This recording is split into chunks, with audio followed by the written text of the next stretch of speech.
Yes, now, bless now. Don't forget the rest now. Dezrocksteady at King of the Pit TV signing in. We're learning about Maiden today, so class is back in session. We're going to move on from the early history of Iron Maiden and look into the recording contract and the early releases of this band. So this history is going to span from 78 to 81, although I'm not going to go into Killers. We're going to do Killers on a different video, unless there's limited information on Killers, to which we will throw that in. But we're going to try to separate it because I reacted to these albums in different time periods. And if you just come across this video in particular, I have done song by song reactions to these two albums on this channel. So check it out. Now, let's get into it. So on New Year's Eve in 1978, Iron Maiden recorded a 4-song demo at Spacewood Studios in Cambridge. I wonder what tunes were on there, hoping the recording would help them secure more gigs. The band gave a copy to Neil Kay, who at the time was managing a heavy metal club called Bandwagon Heavy Metal Soundhouse. Let's see my man Neil. He's a former London-based DJ who was an important factor in the rise of the new wave of British heavy metal, along with Tommy Vance. Tommy Vance rings a bell. Let me just see who Tommy Vance is. I've heard that name. He's an English radio broadcaster. He was an important factor. Yeah, my man was on the radio, blasting all the metal. Come on now. Who at the time was... I wonder if the metalheads were sort of like still, oh, that's a sellout on radio, man. We don't... Or if that was just a way to find new music at the time. Who at the time was managing a heavy... And understood, you know. After hearing the tape, Kate began playing the demo regularly at the Bandwagon, and one of the songs, Prowler, eventually went to #1 in the Soundhouse charts, which were published weekly in Sounds magazine. A copy was also acquired by Rod Smallwood, who soon became the band's manager. Man like Rod, was he managing anyone else? Yes, he got the Iron Maiden shirt on. Here, my man Rod, he respects the band. He's now a co-manager with his business partner Andy Taylor, whom he met while studying at Trinity College. Cool. So, as Iron Maiden's popularity increased, they released a demo on their own record label as the Soundhouse tapes, named after the club. Featuring only 3 tracks, one song, Strange World, was excluded as the band were unsatisfied with its production. All 5,000 copies sold out within weeks. So from the get-go, Maiden are just churning numbers, man, making money. In December 79, the band secured a major record deal with EMI from a 4-track, man, from a 4-track. And that's Dave Murray's childhood friend, Adrian Smith of Urchin. So EMI have set up Adrian in the band to join the group as second guitarist. Busy with his own band, Smith declined. So were Urchin doing alright? Urchin were an English hard rock band. So it was formed by Dave Murray and Adrian Smith. Early in 74, Murray decided to leave and join a proper band, and Smith and Hoy met up with guitar. Okay, cool. Yeah. Who cares about Urchin, man? We're learning about Maiden. Come on now. So, busy with his own band, Smith declined and Dennis Stratton was hired instead. Shortly after, Doug Sampson left due to health issues and was replaced by ex-Sampson drummer Clive Burt at Stratton's suggestion on 26th of December 79. It's all happening around Christmas. Maiden. Iron Maiden's first appearance on an EMI album was the Metal for Mothers compilation, with 2 early versions of Sanctuary and Wrathchild. This release led to a tour including several other bands linked with the new wave of British heavy metal movement. Let's have a look at who's on this Metal for Mothers record. So, Metal for Mothers is a name given to a series of heavy metal compilations. Anybody have a copy of this? There was volumes 1 and 2. The original compilation was Metal for Mothers, released in 1980. The compilation was a sampling of various better-known artists of the new wave of British heavy metal, primarily known for having some of the earliest recording material by heavy metal legends Iron Maiden. The original reached #12 on the British LP charts, became the basis of... Can you imagine metal reaching the charts in this day and age? That's crazy. Right, let's see who was on this. Maiden, Sledgehammer, EF Band, Toad and the Wet Sprocket, Praying Mantis, Ethel the Frog, Angel Witch, Maiden again. So, yeah, Maiden had a good deal. Maiden was on there twice. And Maiden was on the start as well. They knew Maiden had something special. They were plugging Iron Maiden on that. Volume 2. Trespass, Easy Money, Zero, White Spirit, Dark Star, Horsepower, Red Alert. Red Alert's like an oi band, innit? English punk oi band. What a bizarre choice to put on Metal for Mothers. Chevy, The Raid Trespass, Metal for Mothers 92, Gangland, Savannah Nicks, Hello Girls, Dynamite Inc., Flight 19. Alright, who cares? Yeah, Maiden got plugged hard by that. Right, let's keep it moving.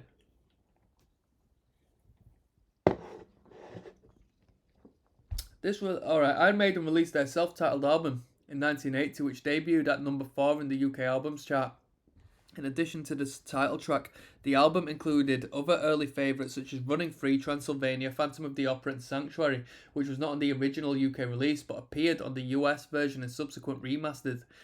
The band embarked on a headline tour of the UK before opening for Kiss on their 80 Unmasked Tour's European leg, as well as supporting Judas Priest on select dates.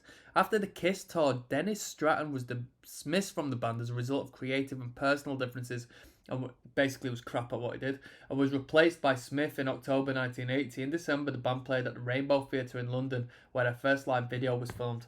Live at the Rainbow was released in 81, and Iron Maiden and Wrathchild from this video received heavy rotation on MTV during its first hours on the air as the first metal videos ever.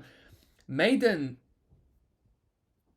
went an inventive route with the record releases because they did so many live records. You don't really catch bands really rinsing the live records now. Good quality live albums. Maiden did a good job with that. We won't go on to Killers because we'll save that for another video, but what we are going to do is have a look at the self-titled album. Cool, right, let's have a little look. So, it was released by EMI in the UK, and later Harvest and Capitol Records released it in the US. The North American version includes the song Sanctuary, released in the UK as a non-album single in 98, along with the rest of the brands. Yeah, we checked them two songs out, what they added in it. Background, this is the band's only album produced by Will Malone, credited as Will Malone, whom Iron Maiden has since claimed lacked interest in the project and effectively left them to produce most of the album themselves, which, according to bassist Steve Harris, was completed in just 13 days. Recording took place at Kingsway. It's mad how a band like that approaches it as just 13 days. Dude, if you want to record a full-length album, 13 days is a heavy amount of time in the studio nowadays, unless you're like really invested by a label. But then again, I've known bands who have done that, and it seems to make sense.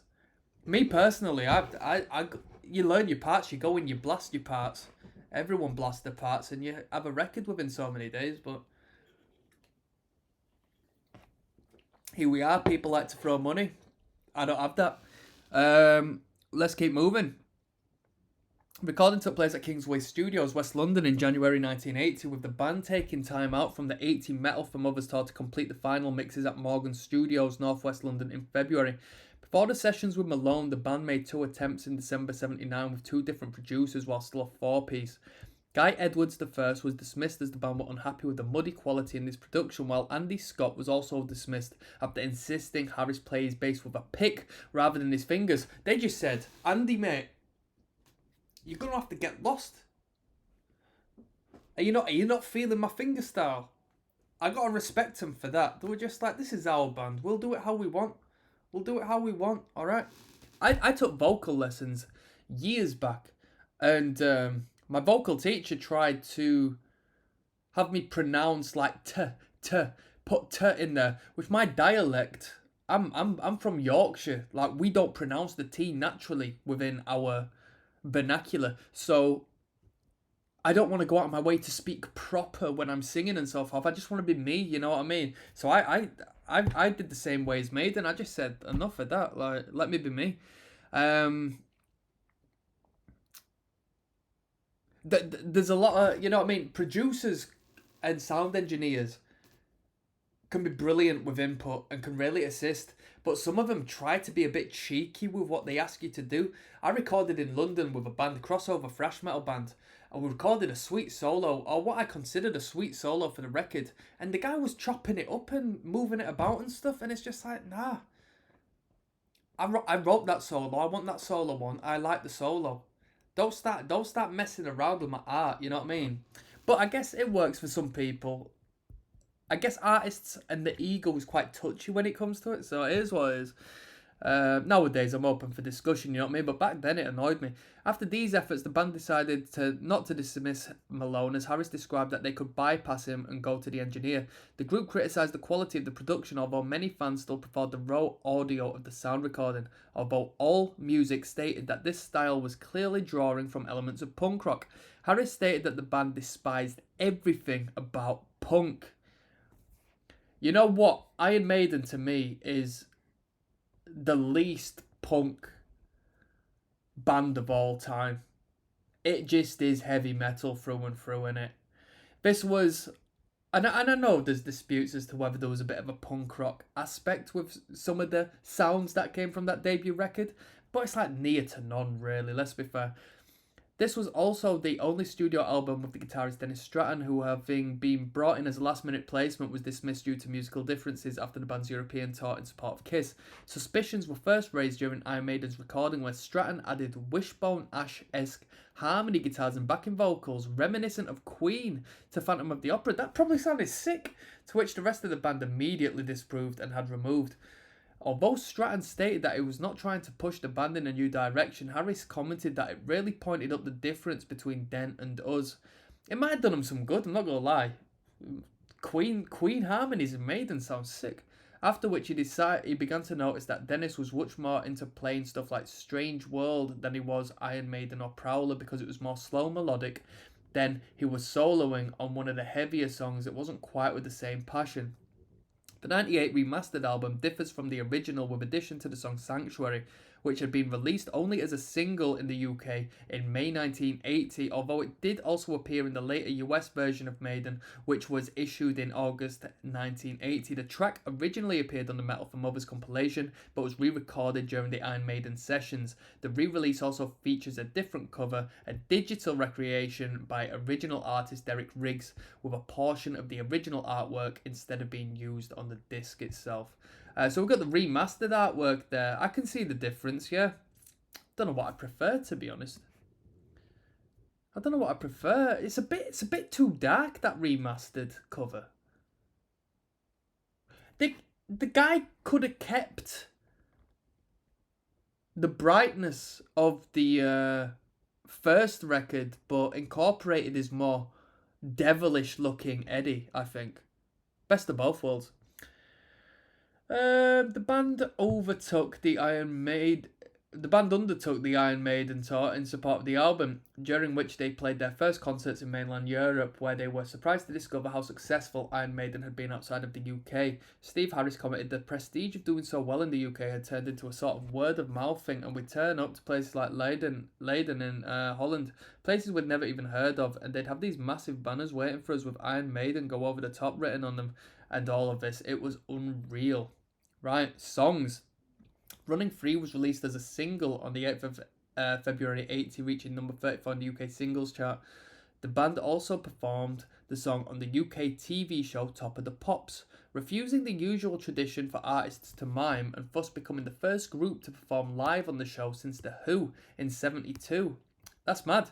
Vocalist Paul Diano, that would be a lot of big pain in the ass for Top of the Pops as well to set that all up, but it is what it is. Vocalist Paul Diano, who wrote the song's lyrics, described it as a very autobiographical song, though of course I've never spent the night in LA jail. It's about being 16 and, like it says, just running wild and running free. I'm running free, yeah. It comes from my days as a skinhead. Oi oi!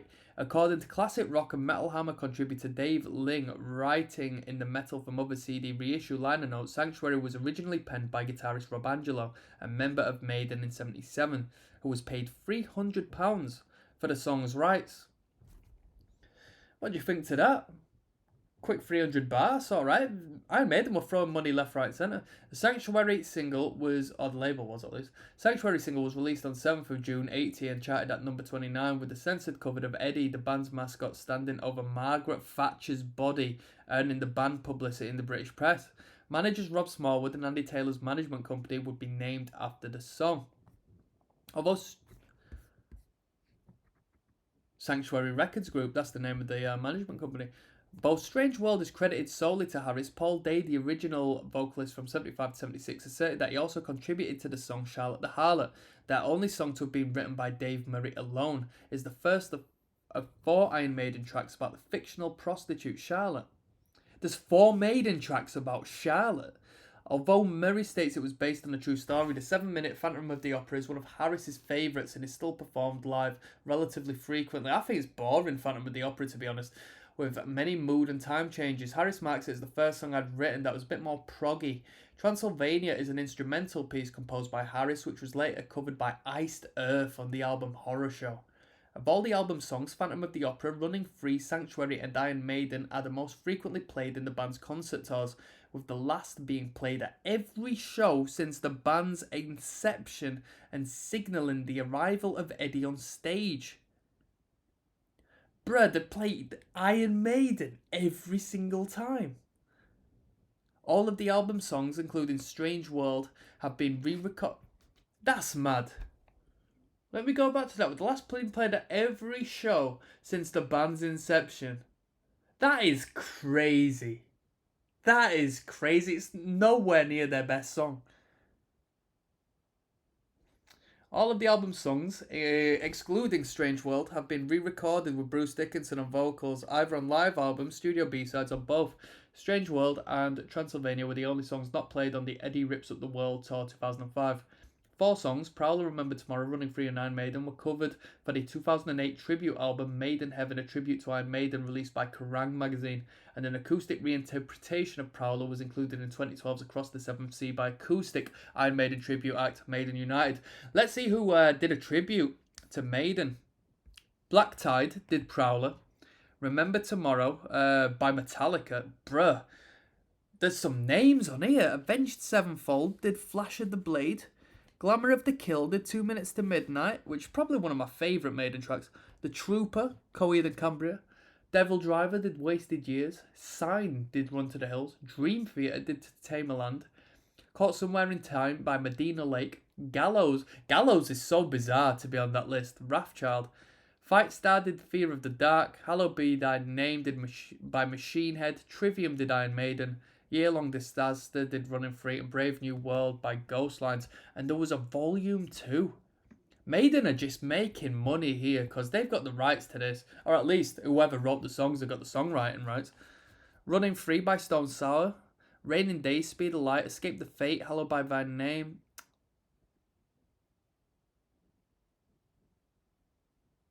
Yeah, that's crazy. That's crazy. The Golden Beast is a tribute of... Yeah, Maiden, man. Maiden are a force to be reckoned with. They've accomplished so much. Right, reception. I mean, I think it's self-explanatory, right? On its release, the album received immediate critical acclaim. Jeff Barton and Sounds hailed it as heavy metal for the 80s. Its blinding speed and rampant ferocity made most plastic heavy rock tracks from the 60s and 70s sound sloth-like and funeral dirgy by comparison. Iron Maiden spent an initial 15 weeks on the UK chart and a further 2 when it was reissued on EMI's budget subsidiary Fame in '85. The album has continued to receive praise from reviewers. AllMusic proclaims that it would still rank as a landmark even if the Dickinson years never had happened. That's a crazy statement. That's a crazy statement. And says there were no better place to hear how both punk and prog informed the new wave of British heavy metal. Sputnik Music describes it as one of the top albums in the world of heavy metal, containing the raw, aggressive power that defined the early years of the band. Iron Maiden is one of the band's 2 albums listed in Robert Demiry's 1001 albums you must hear before you die. The Number of the Beast is the other. In 2017, it was ranked 13 on Rolling Stone's list of 100 greatest metal albums of all time. Historically speaking, quite possibly, as far as the audio experience, I don't think this record is the 13th greatest album of all time in the metal category. No way. Not gonna bother looking at the songwriting credits. Right. There we go. What more can I say? That was not a brief insight into the self-titled record, but here we are. I hope you learnt a little bit. I definitely did. I'll see you when we have a look into Killers. Hold tight.